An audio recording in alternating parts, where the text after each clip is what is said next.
میں نے حدیث پڑھی، میرے آقا فرماتے ہیں من احبنی و احب ہذین، میرے آقا فرماتے ہیں کہ جو بندہ مجھ سے محبت کرے گا، یعنی سرکار دو عالم سے محبت کرے گا، و احب ہذین، اور جو ان دونوں سے محبت کرے گا، دونوں سے مراد آقا حسن اور حسین، و اباہما، ان دونوں کے باپ یعنی حسن و حسین کے باپ مولائے کائنات سے محبت کرے گا، و امہما، ان دونوں کی ماں یعنی سیدتنا فاطمۃ الزہرا سے محبت کرے گا، اس کو محبت کا بدلہ یہ ملے گا، محبت کا صلہ یہ ملے گا۔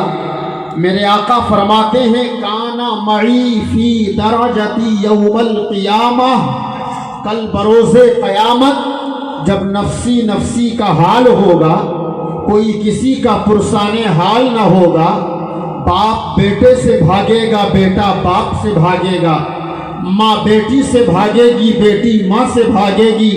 میرے آقا فرماتے ہیں ایسے ماحول میں میرے گھر والوں سے محبت کرنے کا بدلہ یہ ملے گا کہ انشاءاللہ وہ محبت کرنے والا بندہ میرے جھنڈے کے نیچے کھڑا ہوگا۔ بے شک سبحان اللہ۔ یہ حدیث شریف ہے، بخاری شریف کی ایک اور حدیث ہے، ذرا آقا حسین کی عظمت دیکھو۔ میرے آقا فرماتے ہیں ان الحسن والحسین ہما ریحانی من الدنیا کان یشمہما ویزمہما۔ میرے آقا فرماتے ہیں حسن و حسین یہ میرے جنتی، حسن و حسین یہ میرے دنیا کے دو پھول ہیں، اور جب پھول ہیں حدیث شریف بتاتی ہے میرے آقا نے ان پھولوں کو کبھی چوما ہے اور کبھی سونگھا ہے۔ ذرا بولو سبحان اللہ۔ میرے آقا نے کبھی ان پھولوں کو چوما ہے، کبھی سونگھا ہے۔ ایک بات سمجھ میں تو آتی ہے کہ پھول کو سونگھا جاتا ہے، چوما بھی جاتا ہے، لیکن حسن حسین میرے آقا کی اولاد میں سے ہیں۔ آپ مجھے بتاؤ کیا یہ انسانی فطرت ہے کہ کوئی انسان اپنی اولاد کو سونگھتا ہے؟ انسان چومتا ضرور ہے لیکن سونگھتا نہیں ہے۔ میرے آقا نے سونگھا کیوں؟ ہماری جماعت کے بہت بڑے عالم دین حضرت علامہ نبہانی رحمت اللہ تعالی علیہ فرماتے ہیں کہ میرے آقا نے آقا حسن و حسین کو اس لیے سونگھا تھا، دراصل ان کے جسم سے جنت کی خوشبو آ رہی تھی۔ یار اب نہیں بولو گے تو کب بولو گے سبحان اللہ؟ جنت کی خوشبو آ رہی تھی۔ اب یہ حدیث اور سرکار اعلیٰ حضرت کا ایک شعر حدیث کے آئینے میں سنیں، شعر میرے امام فرماتے ہیں باغ طیبہ میں سہانا پھول پھولا نور کا، زور سے بولے سبحان اللہ۔ باغ طیبہ میں سہانا پھول پھولا نور کا، ارے مستبو ہے پڑھتی ہے کلمہ نور کا، مستبو ہے بلبلیں پڑھتی ہے کلمہ نور کا۔ ایک حدیث میرے امام کا یہ شعر، اب اس شعر کی تشریح میں کچھ عرض کرنا چاہتا ہوں۔ آقا حسن حسین کی عظمت دیکھو۔ میرے امام فرماتے ہیں باغ طیبہ میں سہانا، باغ تو جانتے ہو کہ نہیں جانتے ہو؟ باغ دیکھا بھی ہے، آم کا بھی باغ ہوتا ہے، پھلوں کا باغ ہوتا ہے، پھولوں کا باغ ہوتا ہے۔ طیبہ مکہ شریف کو بھی کہا جاتا ہے، مدینہ شریف کو بھی کہا جاتا ہے۔ سہانا اس چیز کو بولتے ہیں جسے دیکھنے کے بعد اپنا دل اس کی طرف کھینچا چلا جائے۔ پھول پھولا نور کا، پھول جب کھل جائے اپنے شباب پہ آ جائے تو اسے پھولا بولتے ہیں۔ اور نور کا، اب یہاں آپ توجہ دیجئے گا، اور میں اپنے اہل اسٹیج راز سے دعاؤں کا طالب ہوں، توجہ کا طالب ہوں، بس کرم فرمائیں، دعائیں دیتے رہیں۔ نور کا معنی یہ ہوتا ہے کہ جو خود روشن ہو دوسروں کو روشن کر دے۔ یہ آپ جو مرکری لائٹیں دیکھ رہے ہیں یہ دنیاوی نور ہے۔ آپ دیکھیں کہ یہ لائٹ خود روشن ہے، جتنے لوگ یہاں بیٹھے ہیں سب کو روشن کیے ہوئے، یہ دنیاوی نور ہے۔ اور نور اسے کہتے ہیں جو خود روشن ہو دوسروں کو روشن کر دے۔ تو جو نور ہوتا ہے میں بتانا یہ چاہتا ہوں، روشن بمانا وہ نور چمکتا ہے، دوسروں کو چمکاتا ہے۔ اب میرے امام فرماتے ہیں باغ طیبہ میں سہانا پھول پھولا نور کا، یعنی طیبہ کے باغ میں ایک ایسا پھول کھلا ہے جس پھول کی طرف اپنا دل کھینچا چلا جا رہا ہے، اور اس پھول کی خاصیت یہ ہے کہ وہ پھول مہکتا بھی ہے، چمکتا بھی ہے۔ بے شک سبحان اللہ۔ دنیا میں کون سا ایسا کوئی پھول ہے جو بیک وقت مہکتا بھی ہو، چمکتا بھی ہو؟ عالم تصورات میں بریلی شریف پہنچا، سرکار اعلیٰ حضرت کے دامن کرم سے وابستہ ہوا، عرض کیا میرے امام دنیا کے پھولوں کے مزاج سے الگ تھلگ ہے، دنیا کے پھولوں کا مزاج یہ ہوتا ہے وہ پھول مہکتا تو ضرور ہے لیکن چمکتا نہیں ہے۔ آپ کون سے پھول کی باتیں کر رہے ہیں جو پھول چمکتا بھی ہے، مہکتا بھی ہے؟ میرے امام فرماتے ہیں میرے دیوانے، میرے غلام، عشق و محبت کے سمندر میں ڈوب کر پھول کو ڈھونڈنا شروع کرو تو میں پھول مل جائے گا۔ میں نے عالم تصورات میں دنیا کا سروے کرنا شروع کر دیا، طرح طرح کے باغات کا جائزہ لینا شروع کر دیا، تمام تر پھولوں کو دیکھا، سارے پھول ملے لیکن سارے پھول مہکتے ہوئے ملے، چمکتے ہوئے نہ ملے۔ عالم تصورات میں پھر پہنچا بریلی شریف، دامن کرم سے وابستہ ہوا، عرض کیا سرکار وہ کون سے پھول کی بات کر رہے ہیں جو پھول چمکتا بھی ہے، مہکتا بھی ہے؟ میں نے دنیا کے باغات کا سروے کر لیا، میں نے دنیا کے باغات کو دیکھا، دنیا میں طرح طرح کے پھولوں کو لیا، کہیں گلاب دیکھا، کہیں گیندا دیکھا، کہیں چمیلی دیکھا، کہیں رات رانی دیکھا، کہیں نرگس دیکھا، کہیں البیلا دیکھا، لیکن میرے امام یہ سارے پھول ہمیں مہکتے ہوئے ملے، چمکتے ہوئے نہ ملے۔ لیکن آپ کا فرمان یہ ہے باغ طیبہ میں سہانا پھول پھولا نور کا۔ میرے امام وہ کون سا پھول ہے جو چمکتا بھی ہے، مہکتا بھی ہے؟ میرے امام میں نے پھولوں کو ڈھونڈ لیا لیکن ہمیں ایسا پھول تو نہ ملا جو پھول چمکتا بھی ہو، مہکتا بھی ہو۔ میرے امام فرماتے ہیں میرے غلام پھول کو جاننا چاہتے ہو جو پھول چمکتا بھی ہے، مہکتا بھی ہے؟ پوری دنیا میں واحد پھول ایسا ہے جو بیک وقت چمکتا بھی ہے، مہکتا بھی ہے۔ میں نے عرض کیا سرکار ہاں کرم بالائے کرم وہ پھول کون سا ہے جو چمکتا بھی ہے، مہکتا بھی ہے؟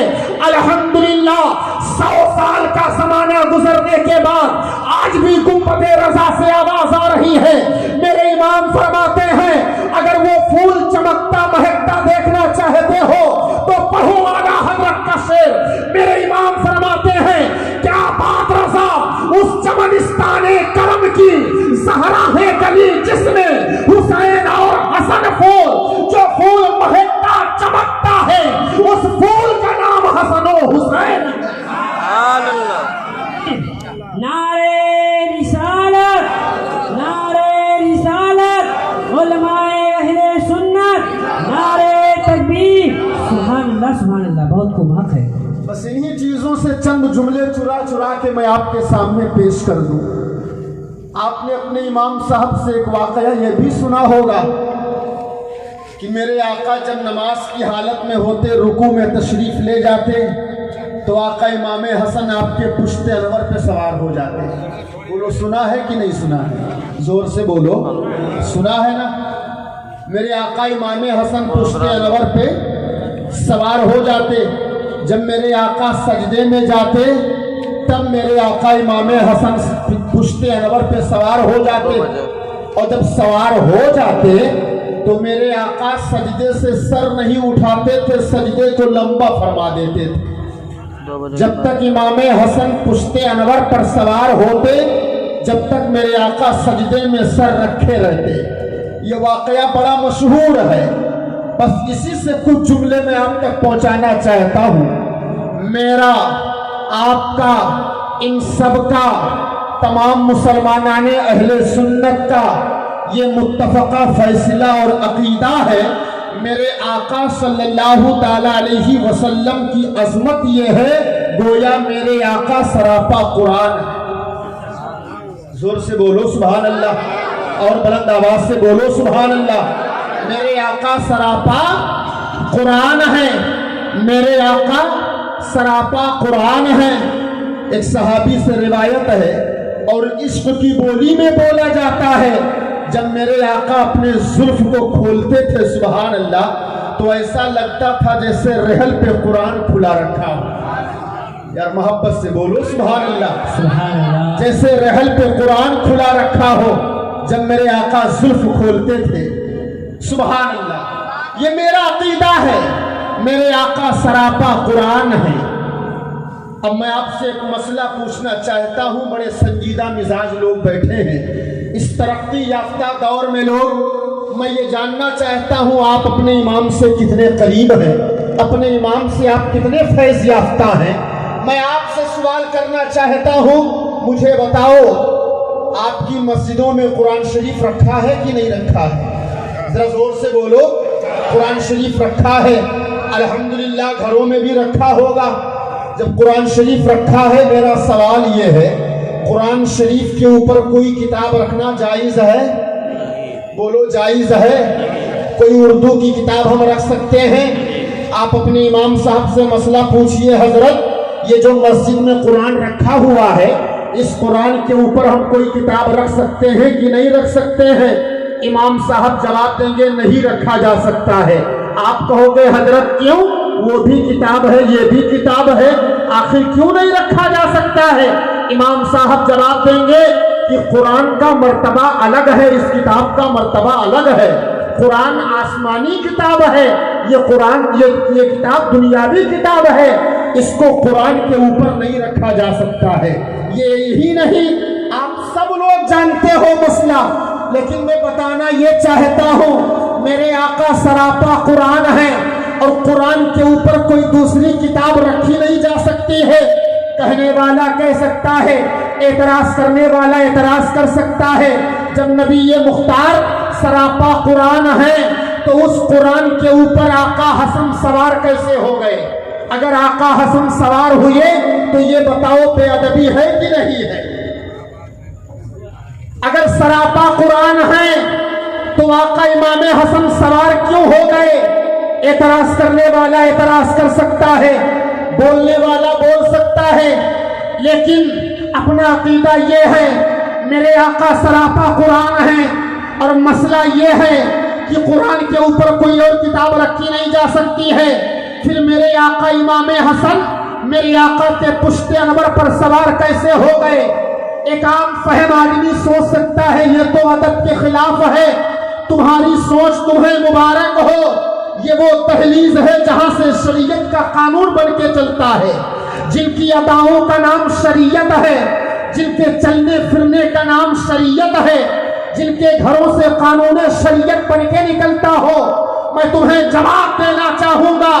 اگر اس طرح کی سوچ ہو, اس طرح کے اعتراض کرنے والے ہوں, تو میں انہیں جواب دینا چاہوں گا کوئی ادب کے خلاف نہیں ہے.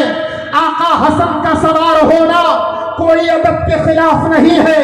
آپ کہو گے حضرت کیسے؟ آپ ہی نے تو کہا ہے قرآن کے اوپر کوئی اور کتاب نہیں رکھی جا سکتی ہے, لیکن آقا حسن سوار ہو رہے ہیں. اب پھر آپ اپنے امام صاحب کے پاس آئیے اور پوچھئے حضرت یہ جو مسجد کے اندر قرآن شریف کے چھوٹے چھوٹے سے پارے رکھے ہیں, کہیں الف لام میم ہے, کہیں سیقول ہے, کہیں تلک الرسل ہے, کہیں لن تنالوا ہے, کہیں والمحصنات ہے, یہ جو الگ الگ پارے رکھے ہیں, حضرت یہ بتاؤ کیا انہیں قرآن کے اوپر رکھا جا سکتا ہے کہ نہیں رکھا جا سکتا ہے؟ حضرت بلا جھجھک جواب دیں گے نہیں رکھا جا سکتا ہے۔ آپ کہو گے حضرت ابھی آپ نے کہا تھا قرآن کے اوپر کوئی کتاب نہیں رکھا جا سکتا، پھر کہہ رہے ہو یہ رکھا کیوں جا سکتا ہے؟ حضرت جواب دیں گے، امام صاحب کہیں گے ارے نادان، وہ دنیا کی کتاب اور کتاب ہے، اسے اس لیے رکھا جا سکتا ہے، یہ قرآن کا جز ہے، قرآن کا حصہ ہے، قرآن کا پارا ہے۔ میرے آقا نے فرمایا الحسین منی وانا من الحسین، حسین مجھ سے ہیں، میں حسین سے ہوں۔ گویا حسین میرے جسم کے ٹکڑے ہیں، حسین میرے حصوں میں سے ہیں۔ تو جس طرح قرآن کے اوپر قرآن کے جزوی پاروں کو رکھا جا سکتا ہے، الف لام میم کو رکھا جا سکتا ہے، سیقول کو رکھا جا سکتا ہے، تلک الرسل کو رکھا جا سکتا ہے، لن تنالوا کو رکھا جا سکتا ہے، والمحصنات کو رکھا جا سکتا ہے، اسی لیے اسی طرح میرے آقا کے جز آقا حسن ہیں، اگر سوار ہو گئے تو ادب کے خلاف نہیں ہے۔ ابھی بات سمجھ میں نہ آئی، چلو بریلی کی سرزمین پر اعلیٰ حضرت کی زبان میں سن لیتے ہیں۔ میرے امام فرماتے ہیں پارا ہائے صحف غنچہ ہائے قدس، اہل بیت نبوت پہ لاکھوں سلام۔ نعرے تکبیر، نعرے رسالت، نعرے رسالت، علماء اہل سنت حضرت علامہ مولانا شمس اللہ صاحب قبلہ، نعرے تکبیر، نعرے رسالت۔ سبحان اللہ، حق ہے بہت کو۔ بات سمجھ میں آ رہی ہو تو ذرا زور سے بول دو سبحان اللہ، اور مچل کے بولو سبحان اللہ۔ ذرا پیچھے سے بھی آواز آ جائے تو انشاءاللہ پھر لطف آ جائے گا، ذرا بول دو سبحان اللہ۔ بات اتنی آپ سمجھ گئے نا؟ آقا حسین کی شہادت کے تعلق سے لوگ اعتراض کرنے والے اعتراض کرتے ہیں، پوچھتے ہیں کہ نبی اتنے اختیار والے ہیں، نبی اتنے پاورفل ہیں، تو کربلا کے میدان میں حسین کو کیوں نہیں بچایا؟ پوچھنے والے پوچھتے ہیں نا، کہنے والے کہتے ہیں نا، اگر آقا حسین کربلا کے میدان میں شہید نہ ہوتے تو میرے نبی کا فرمان جھوٹا ہو جاتا، اور آقا حسین کو کربلا میں شہید ہونا ہی تھا، شہید ہونا ہی تھا۔ کیوں؟ آقا حسین ابھی پیدا ہوئے تھے کہ میرے آقا نے شہادت کی خبر پھیلا دی تھی۔ اب مجھے بتاؤ، میرے آقا کی زبان سے نکلی ہوئی بات غلط ہو سکتی ہے؟ زور سے بولو، عقیدہ مضبوط ہو تو۔ اپنا عقیدہ تو یہ ہے زمین پھٹ سکتی ہے، آسمان پھٹ سکتا ہے، چاند و سورج زمین پر آ سکتے ہیں، نظام عالم تہو بالا ہو سکتا ہے، لیکن میرے نبی کا فرمان کبھی غلط، ذرا زور سے بولو، میرے نبی کا فرمان کبھی غلط نہیں ہو سکتا ہے۔ کہنے والے نے کہا ہے قول محمد قول خدا، فرمان نہ بدلا جائے گا۔ جو قول اللہ کا وہی قول رسول اللہ کا، جو کلام اللہ کا وہی کلام رسول اللہ کا ہے۔ قول محمد قول خدا، فرمان نہ بدلا جائے گا، بدلے کا زمانہ لاکھ مگر قرآن نہ بدلا جائے گا۔ سبحان اللہ، سبحان اللہ، بہت خوب۔ میرے آقا نے فرما دیا، اور جو میرے آقا نے فرما دیا وہ ہو کر رہے گا، وہ کبھی غلط نہیں ہو سکتا۔ اب میرے آقا نے شہادت کی خبر پھیلا دی، میرے آقا نے اپنے نواسے حسین کو شہید بنا دیا۔ اب بتاؤ، اگر میرے آقا کی بات کبھی غلط ہو سکتی ہے؟ اب سنو کیسے شہادت کی خبر پھیلائی تھی۔ ایک بڑی لمبی حدیث پڑھ رہا ہوں۔ میرے آقا کی ایک سگی چچی ہے ام الفضل، حضرت ام الفضل حضرت عباس کی بیوی ہیں۔ یہ پہنچی نبی کی بارگاہ میں، میرے آقا کی بارگاہ میں پہنچی۔ توجہ ہے، بات سمجھ میں آ رہی ہے نا؟ سن رہے ہیں آپ حضرات؟ سنیں، سرکار کی بارگاہ میں پہنچی، اور پہنچنے کے بعد انہوں نے کہا یا رسول اللہ فدا کا امی وابی یا رسول اللہ میرے ماں باپ آپ پر قربان رأیت انی حلما منکرا اللیلہ یا رسول اللہ میں نے آج کی رات بڑا بھیانک خواب دیکھا ہے بڑا بھیانک خواب دیکھا یا رسول اللہ بڑا ڈراؤنا خواب دیکھا ہے بڑا عجیب و غریب خواب دیکھا ہے میرے آقا فرماتے ہیں چچی جان بیان کرو خواب کیسا ہے کیا دیکھا ہے حضرت ام الفضل بیان کرتی ہیں یا رسول اللہ کس زبان سے بیان کروں میں بیان نہیں کر پا رہی ہوں کیسے بیان کروں بیان کرتے ہوئے کلیجہ باہر آ رہا ہے میں کیسے بیان کروں ذرا ذہن کو حاصل کیجئے گا میرے آقا فرماتے ہیں کچھ تو بیان کرو کیا دیکھا خواب میں سرکار کی چچی جواب دیتی ہیں یا رسول اللہ میں نے خواب دیکھا ہے کأنک قطعۃ من جسدک فی حجری یا رسول اللہ میں نے خواب دیکھا آپ کے جسم منور سے گوشت کا ایک ٹکڑا کاٹا گیا اور کاٹنے کے بعد اسے میری گود میں رکھا گیا یہ میں نے خواب دیکھا یا رسول اللہ آپ کے جسم سے گوشت کا ایک ٹکڑا کاٹا گیا اسے میری گود میں رکھا گیا یہ خواب دیکھا میرے آقا مسکرا کے فرماتے ہیں چچی جان ہوا خیر یہ تو بڑا اچھا خواب ہے ذرا بولو سبحان اللہ یہ تو بڑا اچھا خواب ہے چچی جان یہ بڑا اچھا خواب ہے حضرت ام الفضل بیان کرتی ہیں